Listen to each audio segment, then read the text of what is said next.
Untuk mengetahui perkembangan terbaru dan proses penanganan para korban kecelakaan minibus di Tawangmangu, Karanganyar, Jawa Tengah, kami akan tanyakan langsung kepada Wakil Bupati Karanganyar, Ade Eliana, yang saat ini berada di RSUD Karanganyar. Pak Ade, selamat malam Pak dengan Tifal.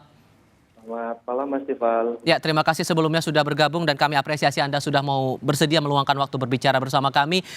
Anda sekarang posisi berada di rumah sakit, sejauh mana Anda melihat penanganan dari para korban hingga saat ini, Pak? Ya, jadi hari ini saya di rumah sakit tepat pukul 22 saat ini. Alhamdulillah tadi sudah ditangani dengan baik semuanya dari RSUD, dari tim medis, dan kepolisian, dari relawan, semuanya dari pagi sudah mengevakuasi korban.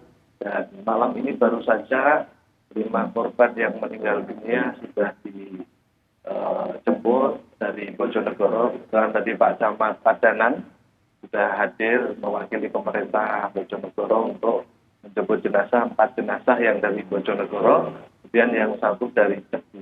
Yang Cebu tadi kita fasilitasi dari pemerintah Kabupaten Karanganyar ambulannya dan sudah perjalanan menuju rumah duka. Dan ada yang meninggal 5 orang, kemudian yang dirawat di RSUD 4 orang, kemudian yang 1 mau dirujuk ke RSUD Melati, yang 4 sudah diperbolehkan pulang ke Bojonegoro. Saya mau memastikan juga Pak, untuk korban luka ini apakah seluruhnya berada dalam satu ruangan, misalnya di ruang rawat inap biasa, atau mungkin ada sebagian yang harus mendapat tindakan operasi dan semacamnya? Ya, jadi dirawat di RSUD itu ada yang di IGD, ada yang di bangsal biasa, kemudian yang rencananya juga ada yang dirujuk ke Rumah Sakit Melati Solo, karena rumah sakit tingkat atasnya yang tidak bisa menangani di sini. Akan dirujuk ke RSUD Melati, ada 1 orang, yang 3 orang masih dirawat di Kabupaten Karanganyar, di RSUD Karanganyar. Kemudian yang 4 sudah diperbolehkan pulang karena kondisinya sudah stabil. Begitu Mas Bisa. Dan bantuan seperti apa Pak? Saya butuh spesifik lagi, bantuan seperti apa yang kiranya diberikan Pemda Karanganyar kepada para korban ini? Yang pertama adalah tadi evakuasi, jadi semua biaya karena ini kejadian luar biasa, kami fasilitasi semuanya, termasuk pembersihan jenazah di sini, kemudian para korban-korban yang ada di RSUD dan juga di puskesmas kita fasilitasi karena ini kejadian luar biasa. Sebagai bentuk kepedulian pemerintah Kabupaten Karanganyar, Pak Bupati Kabupaten Karanganyar memerintahkan kepada seluruhnya agar diberi fasilitas ataupun tindakan yang nyata untuk mengevakuasi korban dan juga para korban-korban yang masih bisa diselamatkan. Begitu Mas Pak. Spesifik kita bicara soal lokasi kecelakaan ini Pak, Jalan Tawangmangu Magetan, Desa Gondosuli. Ini jalur yang bisa dikatakan rawan kecelakaan atau sesungguhnya ini baru kejadian pertama di sana Pak? Jadi ini kan sebenarnya jalur lama. Jadi pemerintah Kabupaten Karanganyar itu sudah membangun dulu, sudah dibangun di sisi selatan, sudah jalur baru yang landai.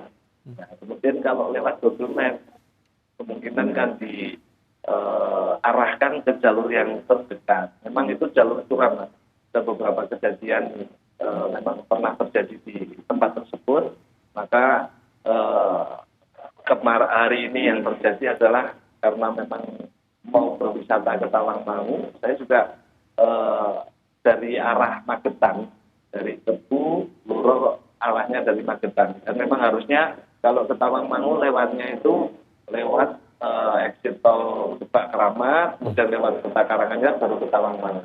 Nah, tadi yang berwisata lewatnya di Magetan, Sarangan, kemudian Luro.